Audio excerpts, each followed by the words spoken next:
There is a word in the Bible that appears over 40 times and has been translated the same way in almost every English Bible for 500 years. Wait. You have read it your entire life. Wait on the Lord. Those who wait on the Lord shall renew their strength. Wait, I say, on the Lord. And if you grew up in church, you probably absorbed the same mental image that word produces.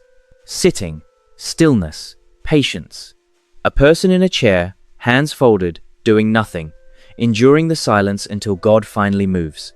That image is not wrong exactly, but it is missing something so important that losing it has reshaped how millions of people understand what God is actually asking them to do in the hardest seasons of their lives. The Hebrew word underneath almost every one of those wait on the Lord verses is not a word about stillness. It is a word about tension. The root of the word means to twist, to bind together, to stretch a cord under strain until it is strong enough to hold weight. And when you see that, every verse that contains it stops being a call to passive endurance and becomes something else entirely. Something harder, and something far more hopeful than you were told. The Hebrew word is Qavah, spelled Kof, Vav, Hey. It appears in its verb form over 45 times in the Old Testament, and the translators of almost every major English Bible render it the same way. Wait, hope, expect. Those translations are not inaccurate, but they are incomplete in a way that costs the reader something real. Because Qavah comes from a root that in its most concrete, physical sense means to twist fibers together, to bind strands into a cord by pulling them under tension and wrapping them around each other. In ancient Hebrew culture, this was not an abstract concept. It was a daily physical act. Rope was made by hand. You took individual fibers, each one weak on its own, and you twisted them together under strain until the individual strands became something that could hold weight, bear load, resist breaking. The finished product was called a qav, a measuring line, a cord. And the act of making it, the twisting under tension, was qavah. So when the psalmist writes, wait on the Lord, the word underneath that translation is not a picture of a person sitting quietly in a chair. It is a picture of a cord being made, something under strain, something being pulled, something that will emerge from the process stronger than it entered it. The word does not describe a passive state, it describes an active binding. A choosing to stay connected to something outside yourself while the tension does its work. That is the word. Now watch what happens when you bring it back to the texts where it lives. The most quoted Qavah verse in the entire Bible is Isaiah 40-31. But those who wait on the Lord shall renew their strength. They shall mount up with wings like eagles. They shall run and not be weary. They shall walk and not faint. You have heard that verse at funerals. You have seen it on greeting cards. You have probably read it to yourself in a season when you had nothing left. But the verse does not begin with verse 31. It begins with what comes before it. And the before is the reason the after makes any sense. Isaiah 40 opens with one of the most tender commands in all of Scripture. Comfort, yes, comfort my people, says your God. Isaiah 40-1. The chapter was written to people who were exhausted. The nation of Israel was facing the Babylonian exile, the destruction of everything they had built, the silence of God in a season that felt like abandonment. And into that silence, God speaks through Isaiah, not with answers, with questions. Have you not known? Have you not heard? Has it not been told you from the beginning? Isaiah 40-21. He does not defend himself. He does not explain the delay. He asks them to look at what they already know about who he is. He stretches out the heavens like a curtain. He sits above the circle of the earth. He brings princes to nothing and makes the rulers of the earth as emptiness. Isaiah 40-22-23. And then the pivot, verse 27. Why do you say, O Jacob, and speak, O Israel? My way is hidden from the Lord, and my right is disregarded by my God. God is naming the accusation. He knows what they are thinking. He knows what you are thinking in the middle of a long season, that he has forgotten, that the silence means absence, that the delay means indifference. And his answer is verse 28. Have you not known? Have you not heard? The everlasting God, the Lord, the creator of the ends of the earth, neither faints nor is weary. He is not tired. He is not slow. He is not distracted. And then verses 29-30. He gives power to the weak, and to those who have no might he increases strength. Even the youths shall faint and be weary, and the young men shall utterly fall. The strongest people you know will run out. Human strength has a ceiling, and everyone hits it eventually. Verse 31 is not the beginning of the promise. It is the answer to that reality. But those who Qavah in the Lord shall renew their strength. The word renew here is the Hebrew kalab. It means to exchange, to substitute, to change out one thing for another. It is the word used when a soldier changes out a worn garment for a fresh one. So the promise is not that God will refill the same strength you had before. The promise is that He will exchange your strength for His. What you bring depleted, He returns renewed. Not topped up, replaced. And the condition attached to that exchange is Qavah. Not sitting. Not waiting passively for the feeling to return.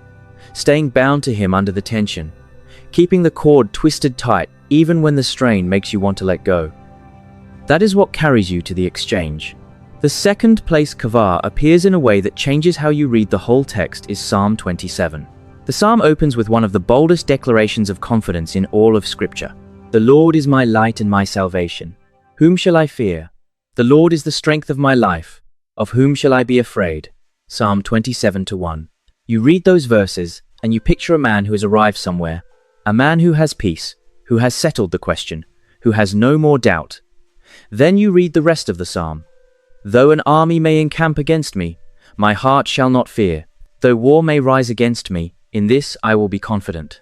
Psalm 27:3. Still sounds confident, still sounds resolved, but keep reading. Do not hide your face from me. Do not turn your servant away in anger. Psalm 27:9. Now it sounds different. Now the same man who opened with the Lord is my light is asking God not to hide His face, because he feels like God is hiding. Verse 12. Do not deliver me to the will of my adversaries. Verse 13. I would have lost heart unless I had believed I would see the goodness of the Lord in the land of the living. Unless I had believed. That is not the language of a man who has arrived. That is the language of a man holding on. The man who opened with whom shall I fear is the same man clinging to a belief he cannot yet see proven. And the final verse, verse 14, is where Qavah lands. Wait on the Lord. Be of good courage and He shall strengthen your heart. Wait, I say, on the Lord. The repetition is not poetic decoration. It is instruction born from struggle. The psalmist is not ending with a triumphant conclusion. He is ending with the one thing he has actually found to be true in the middle of a season that has not resolved. Qavah. Stay bound to Him. Not because the fear is gone. Not because the enemy has retreated. Not because you can see the goodness yet. Stay bound to Him because that binding is itself the act of courage. The Lord is my light is not the beginning of the psalm. It is the conclusion toward which the whole psalm is working. And the way you get there is not by feeling it first and then saying it. The way you get there is Qavah. You bind yourself to what you know about Him while the feeling catches up. The third appearance of Qavah is the hardest one, because it appears in the darkest book in the entire Bible. Lamentations was written by Jeremiah in the immediate aftermath of Jerusalem's destruction. The temple was gone, the city was rubble, the people were dead or deported. The silence of God in that moment was not metaphorical, it was total, and Jeremiah does not soften it. Lamentations 3:1-3. I am the man who has seen affliction by the rod of His wrath. He has led me and made me walk in darkness, and not in light. Surely He has turned His hand against me. He is speaking about God turning against him. Not the enemy, God. Verse 7. He has hedged me in so that I cannot get out. He has made my chain heavy. Verse 8. Even when I cry and shout, He shuts out my prayer. That is not a person being dramatically poetic. That is a man in genuine spiritual desolation, writing down what the experience actually felt like. And then, without explanation, without a transition that earns it, the tone shifts. Verse 21. This I recall to my mind, therefore I have hope. What does he recall? Not a new circumstance, not answered prayer, not a sign. He recalls something he already knew. Verse 22-23. Through the Lord's mercies we are not consumed, because His compassions fail not. They are new every morning. Great is your faithfulness. He does not feel this yet. He is recalling it from memory, from prior knowledge, from what he has already learned about who God is, even when the present experience contradicts it. And then verse 24. The Lord is my portion, says my soul. Therefore I hope in Him. The Hebrew word there is not Qavah, it is yachal, a related word that also means to wait with expectation. But what follows is the bridge. Verse 25-26. The Lord is good to those who wait for Him, to the soul who seeks Him. It is good that one should hope and wait quietly for the salvation of the Lord. And then verses 28 to 29. Let him sit alone and keep silent, because God has laid it on him. Let him put his mouth in the dust, if so there may be hope. This is not passive resignation. This is a man who has chosen to bind himself to the character of God when everything in his present experience argues against it. He cannot see the goodness. He cannot hear the answer. The prayer feels like it hits a wall. And still he Qavah, still he binds, because the chord he is making in the darkness is the same chord that will hold weight when the light returns. Pause here and look at what has already emerged. Isaiah 40. People facing exile, exhaustion, the silence of God. Qavah is the condition for the exchange of strength. Psalm 27. A man oscillating between bold declaration and genuine fear. Qavah is the courage that holds the distance between what he knows and what he feels. Lamentations 3. A man in the rubble of everything he loved. Qavah is the act of binding yourself to the character of God when the present moment offers no evidence for it. In every case, Qavah is not describing the absence of tension. It is describing what you do with the tension. The chord is not made in the absence of strain. The chord is made because of the strain. The twisting is the process, and the process is the point. The word Qavah appears one more time in a context that almost nobody connects to the waiting passages. And that connection changes the entire picture. Genesis 49-18, in the middle of Jacob's blessing over his 12 sons, surrounded by prophecy and poetry and the weight of a dying patriarch's final words, there is a single sentence that stands alone. I have waited for your salvation, O Lord. The Hebrew is kiviti, the verb Qavah, in the first person perfect tense. I have been binding myself to your salvation. I have been twisting my hope toward you. Jacob is not waiting for something new. He is testifying to something he has been doing his entire life, a life that included wrestling an angel until dawn, a life that included 20 years of exile, a life that included burying the wife he loved most and believing for decades that the son he grieved was dead. He has been practicing Qavah since before he had a word for it. And at the end of his life, looking back across everything, the one sentence that summarizes the whole journey is, I have been bound to your salvation. Not, I received everything I asked for. Not, the story went the way I planned. I have been bound to you through all of it. And then Micah 7-7. One of the minor prophets, writing in a season of national corruption and personal loss. Therefore I will look to the Lord. I will wait for the God of my salvation. My God will hear me. The Hebrew for I will wait is achaleh. But 2 verses later, in verse 9, the same thought appears with the root meaning of Qavah underneath it. He will bring me out to the light. I will see his righteousness. The waiting is not passive watching. It is directional. It is leaning toward. It is a person turned in a specific direction under strain, binding their expectation to a God they cannot currently see, saying he will bring me out, not asking if he will, not wondering if he notices, declaring on the basis of who he is that he will. That is Qavah at full strength. A cord wound so tight around the character of God that the strain itself becomes the testimony. Here is where the thread runs forward. The Greek word in the New Testament that carries the closest weight to Qavah is hupomeno. It appears in some of the most important passages in the New Testament, and it is almost always translated endure or persevere. But the word is made of 2 parts.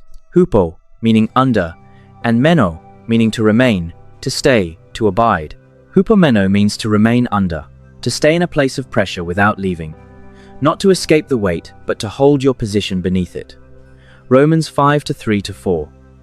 We also glory in tribulations, knowing that tribulation produces hupomeno, and hupomeno produces character, and character produces hope.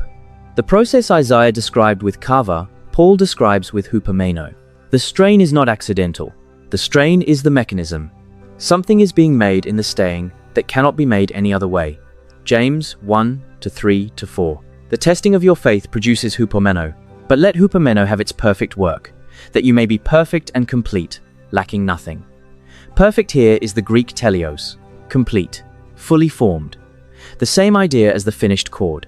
The individual fibers twisted under tension until they become something that can hold weight. And then Hebrews 12-1. Let us run with hupomeno the race that is set before us. The writer of Hebrews is not calling you to grit. He is calling you to the same thing Isaiah called Israel to, the same thing the psalmist called himself to in the dark, the same thing Jacob testified to at the end of his life. Stay bound. Keep the cord twisted. The weight you are holding right now is making something that the comfort you want would never produce. So what does this actually mean for the season you are living in right now? Because that is the question the text is always asking underneath the language. Most of us have a Qavah season that we are either in the middle of, or just coming out of, or quietly dreading because we can feel it approaching. A season where the answer has not come, where the door has not opened, where the prayer feels like it evaporates before it reaches the ceiling. And the temptation in those seasons is to interpret the silence as absence, to read the delay as evidence that God is not paying attention. Or worse, that he looked at your situation and decided it was not worth his time. But Qavah challenges that reading entirely. Because Qavah does not describe a person who has no tension. It describes a person who takes the tension and uses it, who winds the strain around the character of God and pulls it tight and says, I am staying bound to this, even when I cannot feel it holding me. The cord being made in your silence is not made in spite of the silence. It is made because of it. The fibers that go into it are the prayers you pray when you do not feel like praying. The mornings you open the text when you are not sure what you are looking for. The moments you say, I still believe this, even when you say it into what feels like an empty room. Those are the fibers. And the God who designed the process knows exactly what he is making. There is a detail in Isaiah 40 worth sitting with before we close. Before the famous verse 31, there is verse 29. He gives power to the weak. He gives it. It is not something you produce by trying harder. It is not something you earn by getting your spiritual disciplines in order. He gives it to the weak, to the ones who have run out. The only condition is Qavah, not being strong, not having it together, just staying bound to him while the exchange happens. And the exchange itself is chalab. Not a refill, a replacement. You bring him your depleted strength and he gives you his. That is not a metaphor for a better mood. That is a promise about what happens at the end of a Qavah season when the cord is finished and tested and strong enough to carry what comes next. There is one more thing worth noticing about the word Qavah itself. The noun form, qav, the finished cord, the measuring line, appears in Psalm 19. 4 inches, one of the most unexpectedly beautiful verses in the entire Psalter. Speaking of the heavens and the sun, the psalmist writes, their line, their qav, has gone out through all the earth, and their words to the end of the world. The same word that describes a cord made under tension is the word the psalmist uses for the line stretched across the whole earth by the voice of creation declaring the glory of God. The cord that Qavah makes in you is not a small private thing. It is the same thread that runs through the entire story. From the heavens declaring glory to the exiles in Babylon to the disciples in a locked room waiting for a spirit they had only been promised to you, in whatever room you are sitting in right now, the waiting is not a gap in the story. It is a chapter the story cannot be told without. And the God who designed the process is the same God who said through Isaiah, I have made you and I will carry you. Isaiah 46:4. He is not building the cord and then walking away. He is building it alongside you. The twisting is something you do together. Those who Qavah in the Lord shall renew their strength. Not someday, not eventually, not if you are patient enough, or faithful enough, or quiet enough. The promise is attached to the process. Stay bound to him. Let the tension do what tension was designed to do. And the cord you come out of this season holding will be something neither you nor anyone watching could have made any other way. Subscribe if this opens something in a verse you have read 100 times. Leave a comment, even one word. Share this with someone who is in the middle of a season that feels like silence, and needs to know the silence is not empty. Pray for us as we keep going deeper into these texts. And may the God who gives power to the weak, who exchanges depleted strength for his own, meet you exactly where you are right now and hold the tension with you. God bless you.